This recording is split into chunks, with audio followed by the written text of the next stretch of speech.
Hallo meine Lieben, schön, dass ihr wieder eingeschaltet habt. Heute gibt es wieder eine kleine Talkrunde und zwar zum Thema Eheleben. Ich bin mittlerweile 18 Jahre verheiratet, 20 Jahre kenne ich schon meinen Mann und ich dachte, ich teile so ein bisschen meine Erfahrungen oder Tipps. Ich möchte euch ein bisschen über meine Ehe erzählen, vielleicht hilft es dem einen oder anderen, vor allem eine Ehe zu führen, wenn man Mehrlinge bekommt. Denn eine Ehe, besonders wenn man Mehrlinge bekommt, muss sehr, sehr viel aushalten. Dementsprechend möchte ich gerne meine Erfahrungen und Tipps mit euch teilen. Denn ja, ich bin ja so öffentlich geworden, sage ich jetzt mal ganz bewusst, um so ein bisschen eben meine Erfahrungen mit anderen Mamas zu teilen. Denn ich habe sehr viel Kontakt mit anderen Mamas, die auch Mehrlinge haben, und ich habe leider ja auch mit vielen Mamas gesprochen, unter anderem die Drillinge bekommen haben. Darunter sind 2, 3 Mamas mit Drillingen, die wirklich ganz bewusst gesagt haben, unsere Ehe ist durch die Kinder kaputt gegangen. Ja, das hat mich halt auch immer verwundert, denn unser Professor Henrich, der die Sechslinge auf die Welt gebracht hat, der hat jedes Mal, wenn wir uns wiedergesehen haben, hat er nicht nur direkt nach den Kindern gefragt, wie es denen geht, sondern der hat direkt immer uns gefragt, wie es denn unserer Ehe geht. Und ich habe mich immer so gewundert, warum fragt er das denn? Und ich habe das ihm auch gesagt, ne? Warum fragen Sie denn immer nach unserer Ehe? Hat er einfach gesagt, dass es ja statistisch gesehen, ne, es gehen ja sehr viele Ehen zu Bruch, aber gerade aufgrund der Belastung durch eine Mehrlingsgeburt gehen wohl sehr, sehr viele Ehen kaputt. Und da sind eben die Gründe eben durch den Stress und was man da alles durchmacht. Da dann eben auch noch die Ehe zu pflegen, ist sehr, sehr schwierig. Deswegen dachte ich, ich teile ein paar Erfahrungen und Empfehlungen mit euch, oder wie soll man das nennen, die ich für wichtig halte, ja, um eine gute und stabile Ehe zu führen. Ja, Gott sei Dank, unsere Ehe funktioniert sehr, sehr gut. Wie gesagt, mittlerweile 18 Jahre sind wir verheiratet und wir haben schon sehr, sehr viel durchlebt in unserem Leben. Da fangen wir mal an ein bisschen, dass ich hier vielleicht hier und da euch ein paar Tipps geben kann. Deswegen, ja, schnappt euch gern einen Tee oder einen Kaffee. Ich habe hier auch mein Käffchen. Holt euch gern was zu knabbern und dann starten wir. So, Punkt 1, fangen wir mal an. Also wie gesagt, das sind immer solche Sachen. Ich bin keine Eheexpertin oder sonst irgendwas, ne, wie ich es immer sage. Ich habe nicht irgendwie in der Richtung studiert oder so, dass ich euch irgendwie sage, so und so, das ist das Richtige, sondern ich kann halt nur von meinen Erfahrungen sprechen und vielleicht hilft es dem einen oder anderen, der entweder auch in so eine Situation kommt oder eben für die Zukunft, wenn er heiraten möchte, dass ihr vielleicht daraus was ziehen könnt. Das ist mir halt wichtig. Dennoch ist natürlich, hat jeder immer so seine eigene, ja, Meinung und Vorstellung, was bestimmte Dinge angeht. Deswegen ist natürlich jedem selbst überlassen, wie er denkt, was richtig oder falsch ist. Ich kann, wie gesagt, hier nur so meine Tipps euch geben und hoffe, das hilft dem einen oder anderen. Zum einen finde ich das sehr, sehr wichtig, wenn man vorhat, eine Ehe einzugehen, ja, finde ich persönlich sehr, sehr wichtig, dass man sich bewusst wird, haben wir die gleichen Ziele, also möchten wir beide den gleichen Weg gehen. Ich finde so etwas sehr, sehr wichtig, bevor man wirklich den Bund der Ehe eingeht, ja, denn wie es so schön heißt, wie in guten, so in schlechten Zeiten, und die schlechten Zeiten sind die, die eine Ehe wirklich ausmachen, denn wenn man die schlechten Zeiten übersteht, dann schafft man alles, finde ich wirklich. Deswegen sollte man halt, ja, das auch ernst nehmen, ja, wenn man diesen Bund eingeht, sollte halt wirklich nicht nur deshalb sein, weil man so super doll verliebt ist und denkt, die Liebe damit zu beweisen, indem man heiratet, sondern man sollte sich schon wirklich bewusst sein, ist es der Mensch, mit dem ich mir vorstellen kann, mein ganzes Leben zu verbringen? Haben wir die gleichen Ziele im Leben? Haben wir die gleichen Vorstellungen, was Familie gründen angeht? Also das sind so Dinge, wo ich finde, was sehr, sehr wichtig war, und das war auch der Grund, warum ich eben auch sehr früh geheiratet habe. Also ich hatte eigentlich nicht vor, schon mit 18 zu heiraten. Ich muss auch immer das wirklich betonen, dass ich halt wirklich sehr, sehr reif war für mein Alter, weil wenn ich vergleiche, meine große Tochter ist 16 Jahre alt. Ich könnte mir nie vorstellen, dass sie jetzt irgendwie in den nächsten Jahren heiraten würde, könnte ich mir nie vorstellen, aber ich sage halt immer zu mir, ich war halt schon sehr frühreif. Mein Mann war damals schon 10 Jahre älter wie ich. Das war auch meine Vorstellung, die ich hatte. Also für mich war es wichtig, dass mein, ja, zukünftiger Mann auf jeden Fall älter ist wie ich, weil ja, ich bin halt immer der Meinung gewesen, wir Frauen sind halt eben reifer als Männer. Deswegen fand ich das immer so ausgeglichen. Ne? Auch da, wie gesagt, hat so, glaube ich, jeder seine Vorstellung. Aber wenn ich überlege, ich wäre 18, mein Mann auch 18, also kann ich mir schwer vorstellen, so ein 18-jähriger Bübchen, also so ein kleiner Junge. Also es ist einfach so, ne? Wir Frauen sind da schon so ein bisschen reifer. Gilt natürlich nicht für alle, ne? Also wie gesagt, da keine Verallgemeinerung, ganz wichtig. Aber ja, das war halt der Grund, warum ich mich entschieden habe, so früh zu heiraten, weil ich einfach sehr, sehr schnell gemerkt habe, wir kannten uns da 2 Jahre und ich habe sehr, sehr schnell gemerkt, dass wir einfach komplett die gleichen Vorstellungen haben, was so Eheleben und Familiengründung und so weiter angeht. Es hat einfach so gepasst, dass ich nicht sagen konnte, nee, ich heirate jetzt nicht, weil ich zu jung bin, weil es war dann einfach so, er war einfach zu früh da, aber der Richtige war halt da und dann konnte ich nicht sagen, so ja, nur weil der Richtige jetzt da ist, aber der richtige Zeitpunkt noch nicht, dass ich deswegen nicht heirate, ne? Also ich hätte, meine Vorstellung war halt so, ach nö, vor 24 gehe ich nicht aus dem Haus und so. Aber ja, der Richtige war halt eben da und deswegen habe ich mich dann dafür entschieden zu heiraten und auch eben unsere Vorstellung, eben eine Familie zu gründen, Kinder zu bekommen, war natürlich nicht Sechslinge zu bekommen, ja, wir hatten ganz normale Wünsche, unser erstes Kind war ja ein Wunschkind. So, also Punkt 1 eben, wirklich zu schauen, haben wir die gleichen Vorstellungen, was das Eheleben angeht, die gleichen Ziele, damit man halt auch wirklich so darüber spricht, dass es später nicht so Probleme gibt. Also sprechen ist sowieso das A und O. Also muss ich wirklich sagen, es ist oft so, dass egal welche Seite, sei es der Ehemann oder die Ehefrau, manchmal oft spreche ich auch aus Erfahrung, dass wir manchmal wirklich davon ausgehen, dass unser Partner weiß, was wir wollen. Und das ist ganz, ganz falsch. Also ihr könnt wirklich nicht erwarten, dass euer Partner weiß, was ihr möchtet.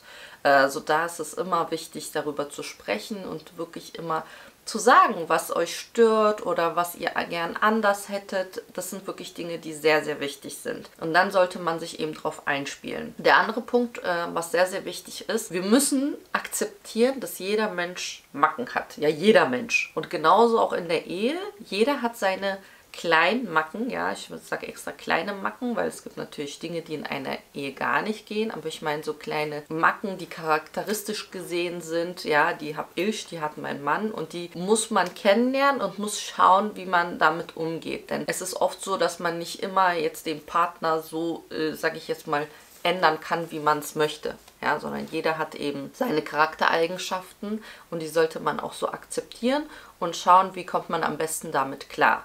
Ne? Zum Beispiel jetzt, mein Mann ist extrem stur, also es gibt so Diskussionsthemen, wo ich echt denke, dann ich stehe vor so einer Mauer und komme da nicht durch und da muss man echt so Taktiken finden, wo man sagt, okay, gut, da kommt man dann im Gespräch irgendwo auf den Punkt, wo man dann weiß, jetzt lassen wir es mal, ne? Oder auch ich habe eben so meine Macken, die mein Mann dann auch sehr gut kennenlernt. Unter einem sage ich euch mal die Macke. Meine Macke ist die, dass ich eben ganz, ganz schwer um Hilfe bitte. Also für mich ist so, ich bin so, ja, ich will halt alles unter einem Hut bringen und kann sehr schwer so sagen, komm, hilf mir mal hier. Und das hat aber mein Mann halt ja auch an mir kennengelernt und weiß, sobald ich durch die Wohnung schimpfend rumlaufe, ja, wo ich dann nuschel und durch die Wohnung laufe, okay, dann weiß, okay, gut, kann ich dir irgendwo helfen? Sag mir, was ich machen soll. Ne? Also man muss sich wirklich da kennenlernen und wissen, wie der andere tickt und eben auch mit den Macken versuchen klarzukommen, ja, weil es ist oft Dinge, auch wenn man sich selber bemüht, sich zu ändern, man schafft es nicht immer. Also das sind einfach solche Sachen, man sollte das immer akzeptieren, dass jeder Mensch eben seine Macken hat und damit gut umgehen zu können. Das ist eben das eine und wie gesagt, reden ganz, ganz viel. So, jetzt kommen wir eben zu diesem Thema, wie soll eine Ehe funktionieren, wenn man eine extrem Belastung ausgesetzt ist, zum Beispiel wenn man Mehrlinge bekommt. Also ich habe ja eben mit vielen Mamas zu tun, mit vielen Mehrlingsmamas schon gesprochen, die mir erzählt haben zum Beispiel, dass die Ehe einfach kaputt gegangen ist, weil durch diese Stressbelastung, das ist ja eine extreme Belastung, eine extreme Stresssituation, denen man ausgesetzt ist, wenn man Mehrlinge bekommt. Der ist natürlich schon sehr schwer, ein Kind zu bekommen, ja, also als Mutter das erste Mal Mutter zu werden, ein Kind zu bekommen, ja, klarzukommen, ja, mit Stillen, mit der Versorgung und alles ist schon sehr hart. Und das Ganze eben, wenn man Zwillinge, Drillinge, Vierlinge oder eben auch in meinem Fall Sechslinge bekommt, da eben in Stresssituationen klarzukommen, ist sehr, sehr schwierig. Und da ist ein Punkt sehr, sehr wichtig, ist in einer Ehe seine Grenzen zu kennen. Und die Grenzen sind wirklich egal, wie schlecht es eingeht, egal wie belastet man ist, egal in was für einer extremen Stresssituation man ist, man muss seine Grenze kennen, was den Respekt angeht. Ja, und andere Mamas haben mir einfach berichtet, dass durch diese Stresssituation die Ehe so belastet war, weil man den Stress natürlich am Partner ausgelassen hat, ja, indem man dann angefangen hat, sich zu beschimpfen, extrem zu streiten und da eben diese Grenze und deswegen auch dieses Beschimpfen, man muss diese Grenze kennen. Also man muss diese Grenze, wo man weiß, klar, jeder Mensch streitet sich, jeder Mensch wird auch mal laut, aber die Grenze zu wissen, bis wohin und nicht weiter.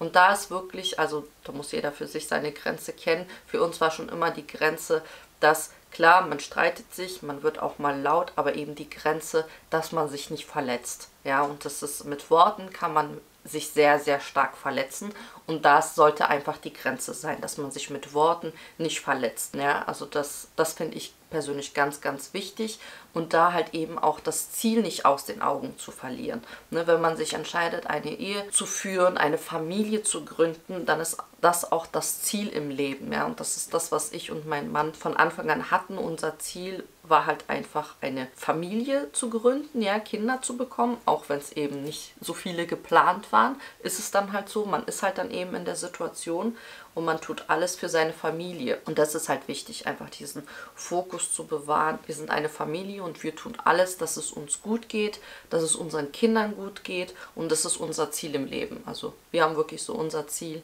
einfach unsere Kinder aufzuziehen und das Bestmöglichste zu tun, was wir als Eltern machen können, um unsere Kinder zu guten Menschen, zu guten erwachsenen Menschen dann zu erziehen. Genau, das ist halt einfach unser Ziel, was wir verfolgen und das haben wir eben beide das Gleiche und es ist sehr, sehr hart und man hat eben immer wieder sehr, sehr schwere Zeiten, ja, weil es einfach nicht einfach ist und wie ich sagte, diese Belastung und auch als Eltern sich einzuspielen. Klar, keiner von uns hat vorher irgendwas, sage ich mal, in der Richtung studiert, dass man weiß, wie man Kinder erzieht, dass man weiß, wie man zusammen Kinder erzieht, ne? Dass man da auch immer den gleichen Weg geht. Ne? Man merkt es sehr schnell als Eltern, dass zum Beispiel ne, die Kinder, das ist bis heute, das hatten wir, glaube ich, vorgestern den gleichen Fall, da hatte mich eins unserer Kinder gefragt, ob der was spielen darf und ich habe halt Nein gesagt und dann ist er halt zu Papa gesagt und hat ihn gefragt und da ist eben, finde ich, auch immer ganz wichtig, dass man sich als Eltern da immer auch abspricht, ne? Dass er dann ganz genau weiß, hast du denn schon Mama gefragt, ne? Weil Kinder nutzen das halt sehr gerne aus. Der eine Elternteil hat vielleicht was verboten und der andere erlaubt das, dass man da sich immer abspricht, damit halt da keine Konflikte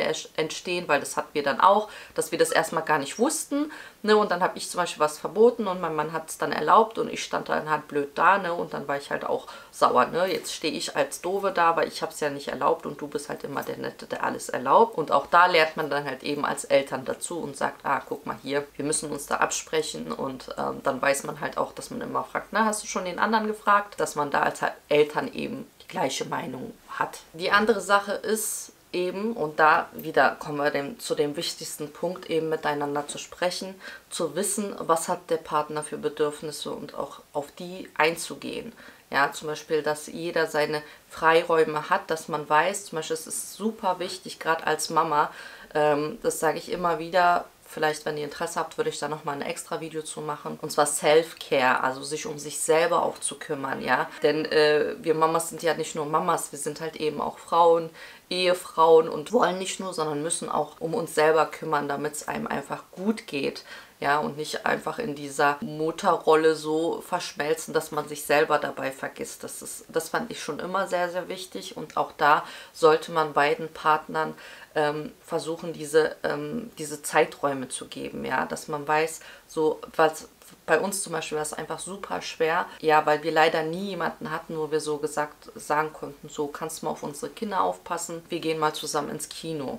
Ja, also das hatten wir einfach nicht und wollten auch niemanden so eine Last aufgeben auf Sechslinge, beziehungsweise damit Mike muss er auf 7 beziehungsweise 8 Kinder eben aufzupassen, damit wir selber halt als Eheleute was unternehmen können. Was bei uns, sage ich mal, der Vorteil ist, dass wir halt nicht so ich meine, das kriegt ihr hier wahrscheinlich ja auch mit. Mein Mann ist ja zum Beispiel eine Person, die sich ungern so zeigt in der Öffentlichkeit, sei es jetzt eben auch medial, im TV, auch hier eben auf YouTube oder Instagram. Klar, ich will, dass er halt ab und zu mal einfach auch zu sehen ist, damit man nicht immer denkt, ich bin so eine alleinerziehende Mutter, oder dass auch viele Leute dann denken, der Vater beteiligt sich nicht an der familiären Situation und die Mama macht alles alleine. Denn so ist es nicht, ganz im Gegenteil. Ich wäre nicht hier, wo ich jetzt hier bin, ohne meinen Mann. Also ich hätte das alles ohne ihn gar nicht geschafft.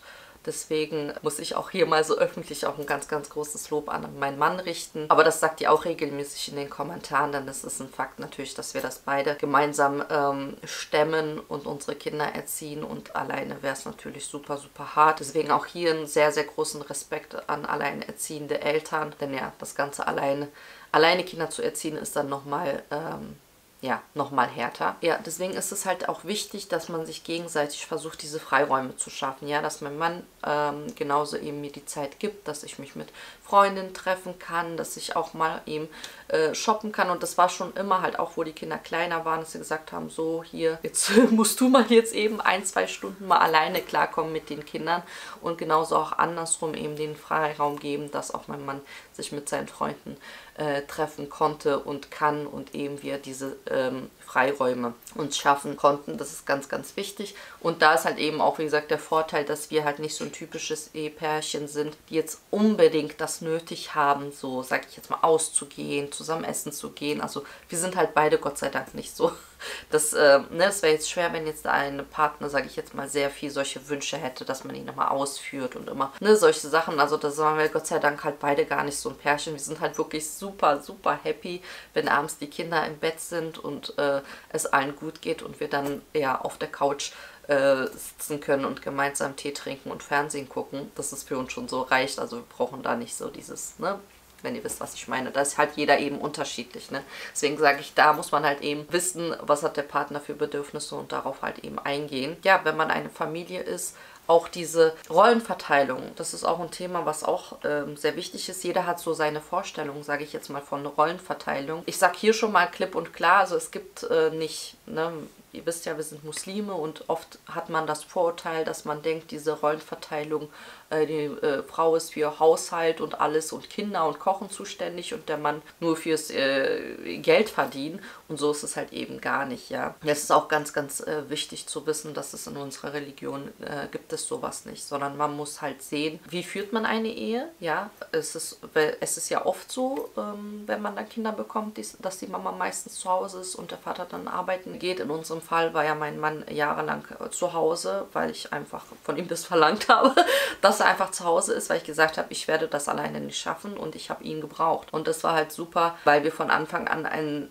sehr, sehr gutes, eingespieltes Team waren. Denn zum Beispiel, als wir unser erstes Kind bekommen haben, war mein Mann halt arbeiten, ich war halt zu Hause und ich war halt nur fürs Baby zuständig. Ne? Das heißt, da war auch gar nicht dieses Verlangen zu sagen, jetzt, keine Ahnung, mach mal dies oder mach mal das, weil ich halt immer einfach da war fürs Baby. Ne? Und als die Sechslinge dann auf die Welt gekommen sind, war es gar keine Frage. Da war es gar nicht, dass wir darüber diskutieren mussten, zu sagen, so, hier kannst du mal dies machen oder kannst du mal das machen, sondern wir haben uns von vornherein darauf eingespielt, dass wir beide zuständig sind für die Versorgung der Kinder. Wir haben jeder unsere Aufgaben gehabt, ne, dass ich zum Beispiel, während ich die Mahlzeiten für die Babys vorbereitet habe, er zum Beispiel schon die Windeln gewechselt hat.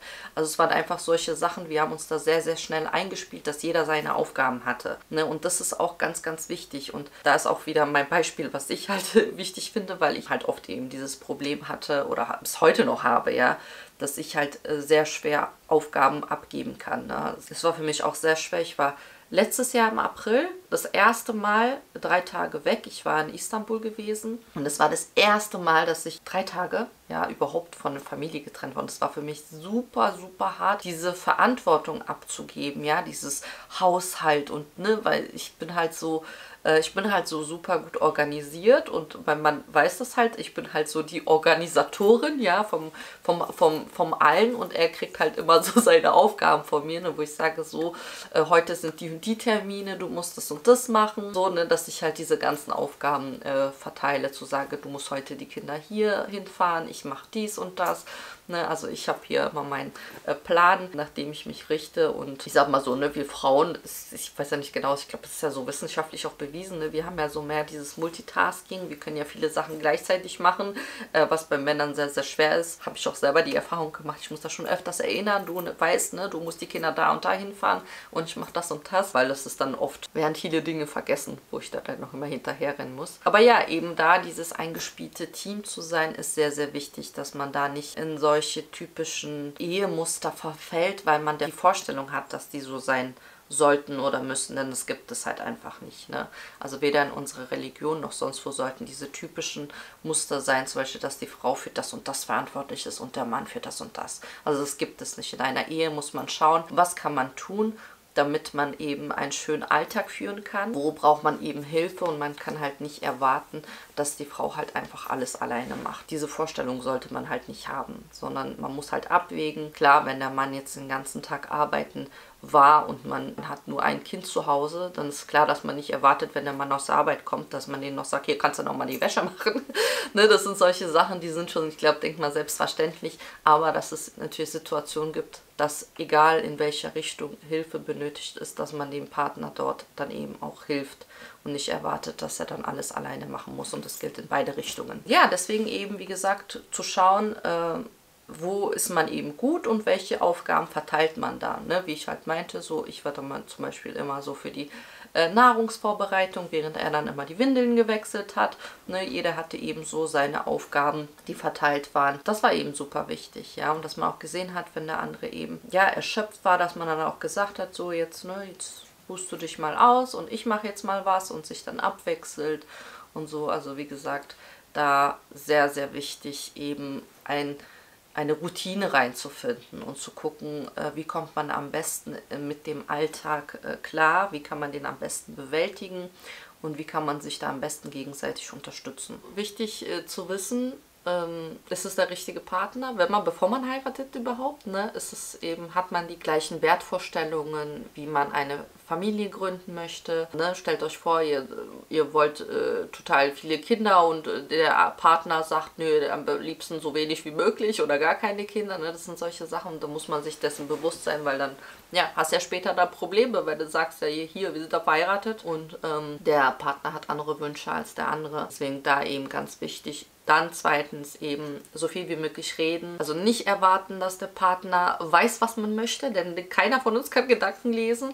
Ganz wichtig eben Dinge anzusprechen, zu sagen, hör mal, hier und da, ich würde es mir so und so wünschen und es wäre ganz toll, wenn das so und so wäre. Also da wirklich immer offen drüber sprechen. Drittens eben Grenzen setzen, ja, in extremen Situationen. Das ist ja eben, ne, wie man sagt, wie in guten, so in schlechten Zeiten, in den schlechten Zeiten eben auch seine Grenzen zu wissen, wenn es eben auch zu Situationen kommt, wo man sich nicht einig ist, wo man eben aufgrund von Stress oder extremen Stressbelastungen eben in Situationen kommt, wo man dann halt auch eben nervlich belastet ist und es dann auch zu Streit kommt und so, da eben seine Grenzen zu kennen, zu wissen, von Anfang an bis hier und nicht weiter, ja, dass man da eben sich nicht verletzt, weil diese Verletzungen, die können einfach alles kaputt machen. Dieser Punkt. Und dann, was hatten wir noch für einen Punkt? Der Punkt eben, sich aufeinander einspielen, zu schauen, wie führt man eben eine Ehe, eine Beziehung, dass beide zufrieden sind und der Alltag einfach gut läuft. Ne? Also da eben zu schauen, eben, wo kann man seinen Partner unterstützen, was hat der andere für Bedürfnisse, welche Dinge mag er nicht, welche Dinge mag er, darauf eben auch einzugehen. Und da ist eben der wichtigste Punkt, sage ich mal, man darf in einer Ehe nicht egoistisch sein. Das ist ganz, ganz wichtig. Man darf nicht immer nur an sich denken und an seine Wünsche, sondern wie gesagt, Beide Seiten sind da immer ganz, ganz wichtig. Man darf nicht dieses Egoistische haben, ja, ich, sondern wir. Das ist so, denke ich mal, die wichtigsten Punkte, die ich ansprechen wollte. Mehr fällt mir, glaube ich, jetzt auch nicht ein und ich hoffe, vielleicht konntet ihr daraus was ziehen. Ihr könnt mir ja gerne, super, super gerne in den Kommentaren schreiben, was sind so eure Punkte, wo ihr sagt, die sind euch total wichtig. Vielleicht habe ich auch was vergessen. Das ist ja immer so in dem Moment, man erzählt und dann im Nachhinein fallen mir noch 50 andere Dinge ein. Ist immer so. Deswegen gerne auch nochmal Austausch in den Kommentaren. schreibt ihr mir mal, falls ihr in einer Ehe seid, Beziehung oder wie ihr euch eure Ehe vorstellt, was so eure wichtigsten Punkte sind, um eine gute Ehe zu führen. Das würde mich auch sehr, sehr interessieren.